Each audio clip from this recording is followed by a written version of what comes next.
दोस्तों, आज हम बात करेंगे फिर संसद के बारे में। यह संसद की 5वीं वीडियो है, जिसमें अनुच्छेद 112 से 117 तक चर्चा की गई है। तो हम शुरू करते हैं। अनुच्छेद 112, जिसमें वार्षिक वित्तीय विवरण का जो बताया गया है, इसके बारे में चर्चा की गई है। इसमें कहा गया है कि राष्ट्रपति प्रत्येक वित्तीय वर्ष के संबंध में संसद के दोनों सदनों के समक्ष भारत सरकार की उस वर्ष के लिए प्राक्कलित प्राप्तियों और व्यय का विवरण रखवाएगा, जिसे इस भाग में वार्षिक वित्तीय विवरण कहा जाता है। मतलब कहा गया है कि जो संविधान में बजट पेश होता है, जिसे बजट कहते हैं हम लोग, उसे ही वार्षिक वित्तीय विवरण कहा जाता है। यह वार्षिक वित्तीय विवरण जो है वो मतलब वित्तीय वर्ष के दौरान भारत के जो अनुमानित प्राप्तियां हैं और जो खर्च हुए हैं, उनका विवरण रखा जाता है, जिसे वार्षिक वित्तीय विवरण कहा जाता है, जो 1 अप्रैल से प्रारंभ होकर 31 मार्च तक होता है। और दूसरा कहा गया है, वार्षिक वित्तीय विवरण में दिए हुए व्यय के प्राक्कलनों में इसमें एक खंड बताए गए हैं। इस संविधान में भारत की संचित निधि पर भारित व्यय के रूप में वर्णित व्यय की पूर्ति के लिए अपेक्षित राशियां, और दूसरा है भारत की संचित निधि में से किए जाने के लिए प्रस्थापित अन्य व्यय की पूर्ति के लिए अपेक्षित राशियां पृथक पृथक दिखाई जाएंगी, और राजस्व लेखे होने वाले व्यय का अन्य व्यय से भेद किया जाएगा। इन दोनों खंड का कहने का यह मतलब है कि जो भी संचित निधि पर, भारत के संचित निधि पर जो भारित व्यय है, जो खर्चे हैं वो, और इन खर्चों को पूरे करने के लिए हम पैसे कहाँ से लाएंगे, उसकी पूर्ति कहाँ से करेंगे, ये दोनों बातें, ये दोनों बजट अलग अलग मतलब अलग अलग बताए जाएंगे, अलग अलग उनका विवरण रखा जाएगा। और जो राजस्व लेखे से व्यय होगा, उसका भी अलग से विवरण रखा जाएगा। तीसरा बताया गया है कि निम्नलिखित व्यय भारत की संचित निधि पर भारित होगा, अर्थात इसमें बताया गया है कि राष्ट्रपति की उपलब्धियां और भत्ते तथा उसके पद से संबंधित अन्य व्यय, मतलब राष्ट्रपति की जितने वेतन भत्ते हैं, उसके ऊपर जितने पैसे खर्च होते हैं, उसके पद से जितने संबंधित जितने भी पैसे व्यय होता है, उन सब की उपलब्धियां भारत की संचित निधि पर भारित व्यय होंगी। राज्यसभा के सभापति और उपसभापति के तथा लोकसभा के अध्यक्ष और उपाध्यक्ष के वेतन और भत्ते, मतलब जो राज्यसभा का सभापति उपसभापति है, लोकसभा का अध्यक्ष और उपाध्यक्ष है, उन सबके वेतन और भत्ते भारत की संचित निधि पर भारित होंगी, संचित निधि से जाएगा। और ऐसे ऋण भार जिनका दायित्व भारत सरकार पर है, जिनके अंतर्गत ब्याज, निक्षेप निधि भार और मोचन भार तथा उधार लेने और ऋण सेवा और ऋण मोचन से संबंधित अन्य व्यय हैं। मतलब ऐसे ऋण, ऐसे उधार जिसका दायित्व भारत सरकार पर, जो भारत सरकार के अधीन में रहता है, वो सब भी भारत की संचित निधि पर मतलब भारित होंगी। और उच्चतम न्यायालय के न्यायाधीशों को या उनके संबंध में संदेय वेतन भत्ते और पेंशन, फेडरल न्याय के न्यायाधीशों को या उनके संबंध में संदेय पेंशन, उच्च न्यायालय के न्यायाधीशों को उनके संबंध में दी जाने वाली पेंशन, मतलब जो उच्चतम न्यायालय के न्यायाधीश हैं उनके वेतन और भत्ते, उच्च न्यायालय के न्यायाधीश के वेतन भत्ते, फेडरल न्यायालय के न्यायाधीश के वेतन भत्ते, ये सभी भारत की संचित निधि पर भारित होंगी, भारत की संचित निधि से ही जाएंगी। और जो भारत के राज्य क्षेत्र के अंतर्गत किसी क्षेत्र के संबंध में उसका प्रयोग करता है, या जो भारत डोमिनियन के राज्यपाल वाले प्रांत के अंतर्गत किसी क्षेत्र के संबंध में इस संविधान के प्रारंभ से पहले किसी भी समय का प्रयोग करता था, तो वो सब भी, मतलब जो भी राज्यपाल वाले प्रांत जो भी हैं, उनके संबंध में जो कुछ भी व्यय होता है, वो सभी भारत की संचित निधि पर ही भारित होंगी। ये सब भारत की संचित निधि से जो व्यय होगा, उसी से, भारत की संचित निधि से ही जाएंगी। और फिर आगे बताया गया, भारत के नियंत्रक महालेखा परीक्षक को या उसके संबंध में संदेय वेतन और भत्ते, किसी न्यायालय माध्यम अधिकरण के निर्णय, डिक्री या पंचायत की तुष्टि के लिए अपेक्षित राशियां, कोई अन्य व्यय जो इस संविधान द्वारा, संसद द्वारा, विधि द्वारा इस प्रकार भारित घोषित किया जाता है। मतलब ये जो लेखा परीक्षक हैं, जितने भी ऐसे पद हैं, उन सब की जो भी वेतन भत्ते जाते हैं, जो उनसे संबंधित जितने भी खर्चे होते हैं, वो सारी की सारी भारत की संचित निधि से खर्च किए जाते हैं, वो सभी भारत की संचित निधि पर ही भारित होते हैं। अब हम बात करते हैं अनुच्छेद 113 में। इसमें कहा गया, संसद में प्राक्कलनों के संबंध में प्रक्रिया, मतलब जो भी प्रक्रियाएं चलाई जाती हैं, उसके बारे में चर्चा की गई है कि प्राक्कलनों में से जितने प्राक्कलन भारत की संचित निधि पर भारित व्यय से संबंधित हैं, वे संसद में मतदान के लिए नहीं रखे जाएंगे। यानी मतलब जो भी भारत की संचित निधि, जो भारित व्यय है, जो खर्चे हैं, वो संसद में मतदान के लिए नहीं रखे जाएंगे। किंतु इस खंड को किसी की बात का यह अर्थ नहीं लगाया जाएगा कि संसद के किसी सदन में उन प्राक्कलनों में से किसी प्राक्कलन पर चर्चा को निवारित करती है। लेकिन इसमें यह भी बताया गया है कि इसका मतलब ये नहीं है कि वह संसद के किसी सदन में जो प्राक्कलन हुए हैं, जो खर्चे हुए हैं, भारित व्यय है, उन पर चर्चा नहीं की जा सकती। इसका मतलब ये नहीं, मतलब कहने का मतलब ये, उन खर्चों पर संसद में चर्चा की जा सकती है। दूसरा, उन प्राक्कलनों में से जितने प्राक्कलन अन्य व्यय से संबंधित हैं, वे लोकसभा के समक्ष अनुदानों की मांगों के रूप में रखे जाएंगे और लोकसभा को शक्ति होगी कि वह किसी मांगों को अनुमति दे या अनुमति देने से इनकार कर दे, अथवा किसी मांग को में से निर्दिष्ट रकम को कम करके अनुमति दे। इसमें कहने का मतलब है कि जितने भी खर्चे हैं वे लोकसभा के समक्ष अनुदानों की मांगों के रूप में रखे जाएंगे और लोकसभा उस पर मतदान करेगी, और लोकसभा के पास एक शक्ति होगी कि वह किसी भी अनुदान को अनुमति देगी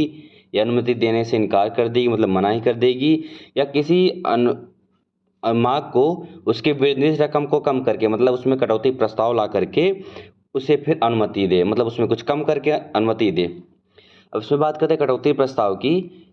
कटौती प्रस्ताव, जब किसी भी प्रस्ताव में उसके अनुदान मांगों को कटौती की जाती है तब कटौती प्रस्ताव लाया जाता है। इस बारे में कल एक वीडियो में चर्चा करेंगे कटौती प्रस्ताव कितने प्रकार का होता है, क्या होता है। तीसरा है, किसी अनुदान की मांग राष्ट्रपति की सिफारिश पर ही की जाती है, अन्यथा नहीं। यानी मतलब है राष्ट्रपति की सिफारिश के बाद ही किसी अनुदान की मांग होगी, अन्यथा नहीं की जाएगी। अब हम बात करते हैं अनुच्छेद 114। इसमें विनियोग विधेयक जो पारित होता है इसके बारे में बताया गया है। लोकसभा द्वारा अनुच्छेद 113 के अधीन अनुदान किए जाने के पश्चात यथाशक्ति शीघ्र भारत के संचित निधि में से, मतलब जो लोकसभा के द्वारा अनुच्छेद 113 में अनुदान किए जाते हैं उसके बाद भारत के संचित निधि में से लोकसभा द्वारा इस प्रकार किए गए अनुदानों की और भारत की संचित निधि पर भारित किंतु संसद के समक्ष पहले रखे गए विवरण में दर्शित रकम से किसी भी दशा में अनधिक व्यय की पूर्ति के लिए अपेक्षित सभी धनराशियों के विनियोग का उपबंध करने के लिए विधेयक प्रस्थापित किया जाएगा। कहने का मतलब है जो 113 में सारे अनुदान बताए गए हैं जो भारत की संचित निधि में से जाते हैं, उसके अलावा जितने भी अनुदान किए जाते हैं लोकसभा में प्रस्तुत होता है, और भारत की संचित निधि पर जो भारित व्यय हो रहे हैं ये सब, किंतु संसद में जो अनधिक मतलब अधिक और व्यय हो रहे हैं, दर्शित जो रकम दिखाए गए हैं जो अधिक व्यय हो रहे हैं उनका विवरण जो दिखाया गया संसद में, उसकी पूर्ति के लिए सभी धनराशियों का विनियोग होगा। मतलब उन्हें निकालने के लिए जो वो विधेयक बनेगा वो सभी भी निकालने के लिए सारा कुछ उसमें बताया जाएगा। ये विधेयक बनेगा, उसमें कैसे पैसा निकालना है, कितना निकालना है, सारा विधेयक में रहेगा।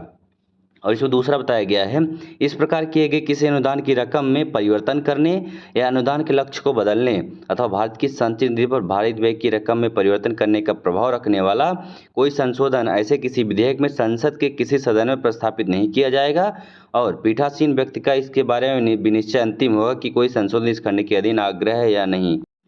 इसमें बताया गया है कि जो इस प्रकार के अनुदान किए गए हैं उसके रकम में परिवर्तन करने या और उसके अनुदान को लक्ष्य को बदलने या भारत की संचित निधि पर भारित व्यय की रकम में परिवर्तन करने, मतलब इससे जो परिवर्तन होते हैं जो भी चेंजेज कर जाएंगे, अगर कोई ऐसा संशोधन किया जाता है कि इसमें ऐसे चेंजेज करने हैं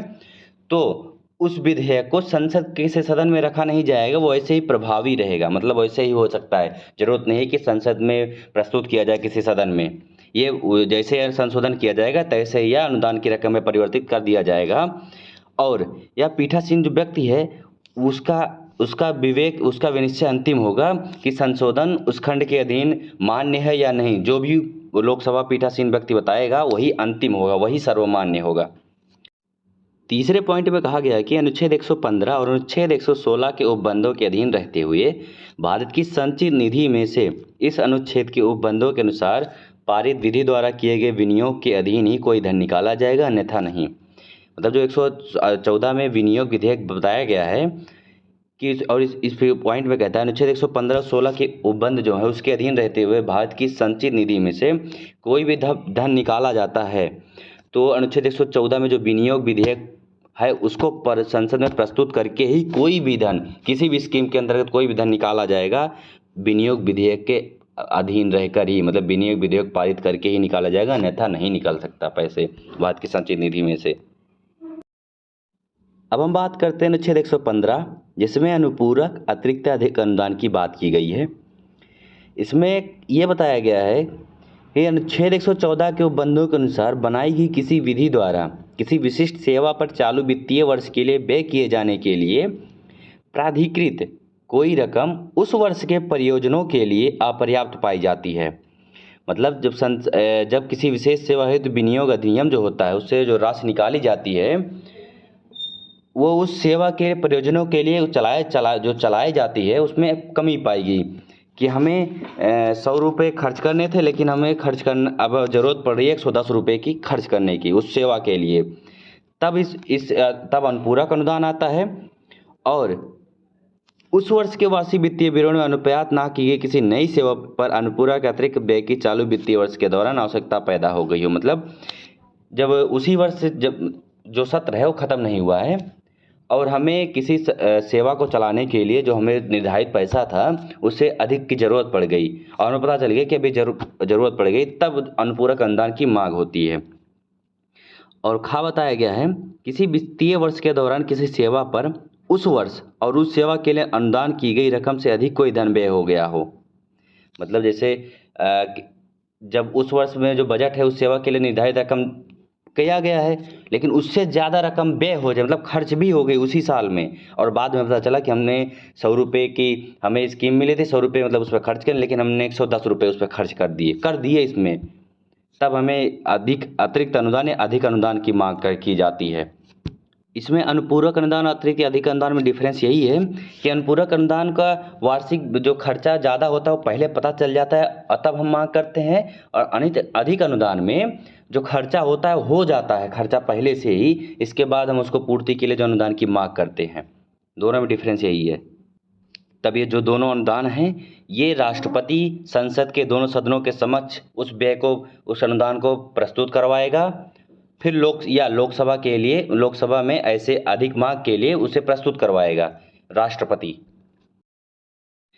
और दूसरे पॉइंट बताया गया ऐसे किसी विवरण या व्यय या मांग के संबंध में तथा भारत की संचित निधि में से ऐसी मांग से संबंधित अनुदान की पूर्ति के लिए धन का विनियोग प्राकृत करने के लिए बनाई जाने वाली किसी विधि के संबंध में भी अनुच्छेद 112, अनुच्छेद 113, अनुच्छेद 114 के उपबंध वैसे ही प्रभावी होंगे जैसे वे वार्षिक वित्तीय विवरण और उसमें वर्णित व्यय या किसी अनुदान किसी मांग के संबंध में और भारत की संचित निधि में से ऐसे व्यय अनुदान की पूर्ति के लिए धन का विनियोग प्राकृत करने के लिए बनाई जाने वाली विधियों के संबंध में प्रभावी हैं। इसमें यह बताया गया है कि जैसे हम बजट प्रस्तुत करते हैं, पूरी प्रक्रिया चलती है, बजट प्रस्तुत करते हैं, चर्चा होती है, फिर अनुदानों की मांग होती है, फिर विनियोग विधेयक पारित होता है, तब धन निकलता है।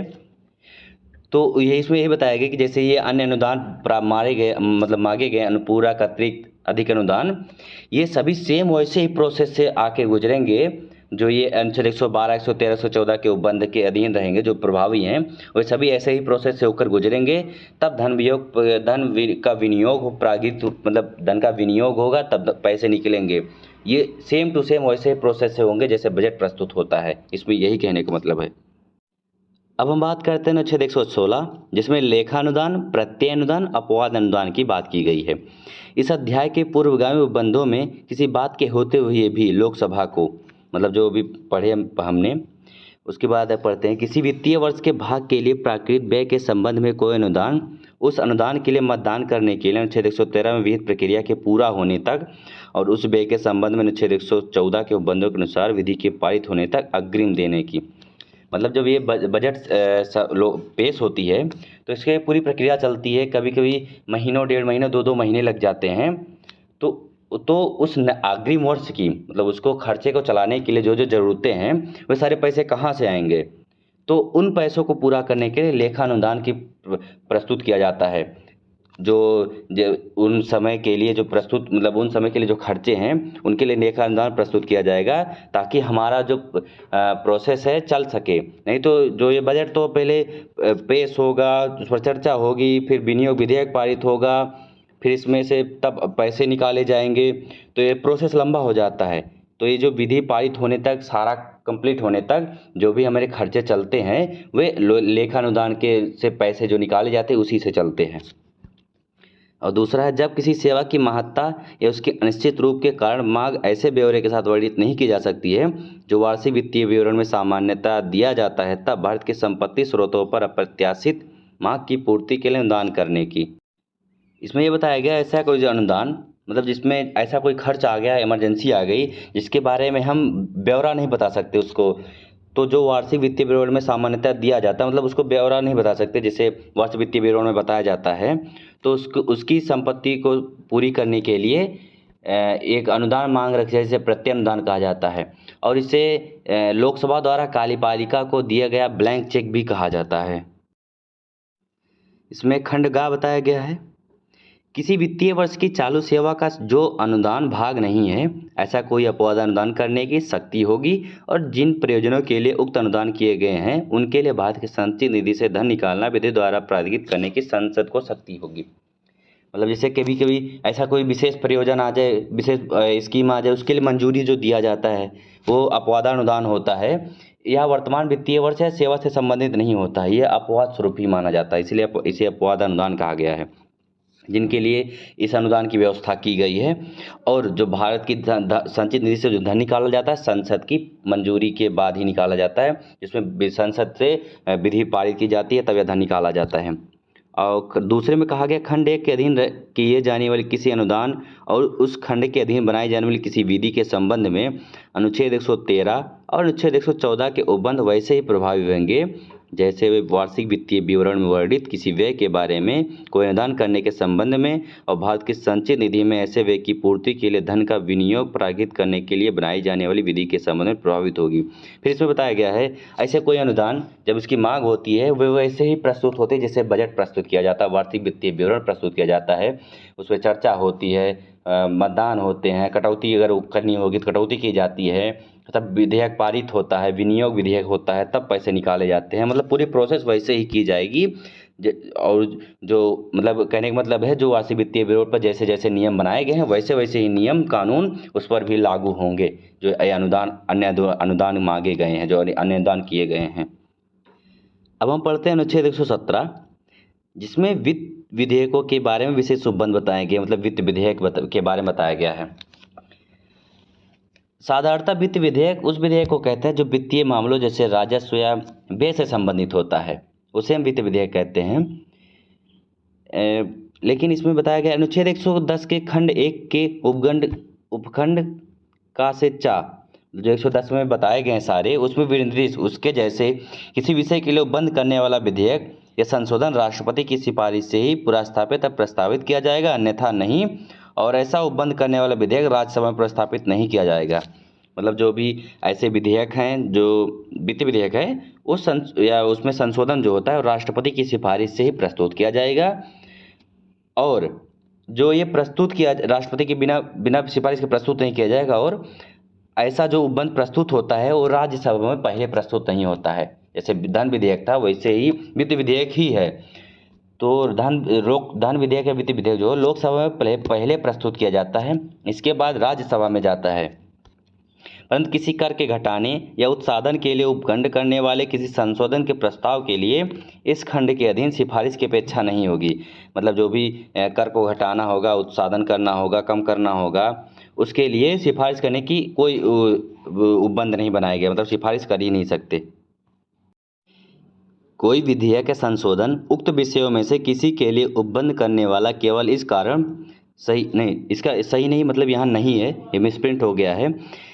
नहीं समझा जाएगा कि वह जुर्मानों या अन्य धनीय शास्तियों के अधिरोपण का अथवा अनुज्ञप्तियों के लिए फीसों की या की गई सेवाओं के लिए फीसों की मांग का उसके संदाय को बंद करता, तो इस कारण नहीं समझा जाएगा कि वह किसी स्थानीय प्राधिकारी या निकाय द्वारा स्थानीय प्रयोजनों के लिए किसी कर के अधिरोपण, उत्साधन, परिहार, परिवर्तन और विनियमन के लिए उपबंध करता है। इसमें जैसे लोकसभा में बताया गया था, कोई भी ऐसा जुर्माना हो धनी जो अधिरोपण किया जाता है, उसके अन्य धनी जुर्माना जो अधिरोपण किया जाता है, ऐसा कोई स्कीम हो जो भारत सरकार बताती हो, उसके लिए जो फीसों की मांग की गई हो, ऐसे किसी सेवा जिसके लिए फीसों की मांग की गई हो, ऐसा कोई उपबंध जो है वो धन विधेयक या वित्त विधेयक नहीं समझा जाता है।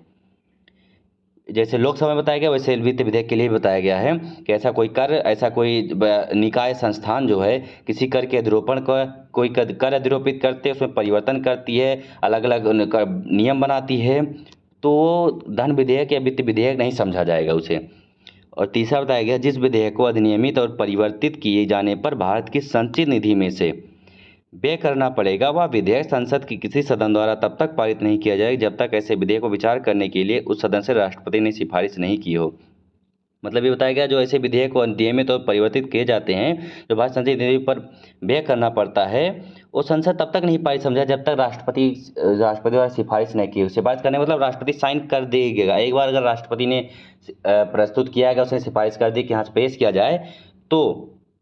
संसद द्वारा पारित माना जाएगा। जब संसद पारित करेगा तभी पारित माना जाएगा। मतलब अपने हस्ताक्षर जब तक राष्ट्रपति नहीं करेगा तब तक वह पारित नहीं माना जाएगा। आज की क्लास को यहीं समाप्त करते हैं, मिलते हैं अगली क्लास में। जय हिंद।